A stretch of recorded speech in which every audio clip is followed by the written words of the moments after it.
সাত শ্রেণীর ব্যক্তিকে আল্লাহ তাআলা আরশের নিচে ছায়া দিবে কিয়ামতের দিন, যেদিন আকাশের সূর্যটা মাথার কাছে চলে আসবে, জমিনটা তামার জমিন হয়ে যাবে তৃষ্ণায়, মানুষের জিহ্বা বের হয়ে কুকুরের মতো নাভির সামনে ঝুলতে থাকবে।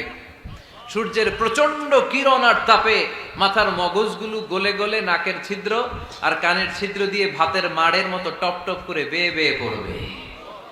আল্লাহর আরশের ছায়া ছাড়া সেদিন আর কোনো ছায়া থাকবে না। বিষ্ণু বললেন, সাত শ্রেণীর ব্যক্তিকে আল্লাহ তাআলা সেদিন আরশের নিচে ছায়া দিবে।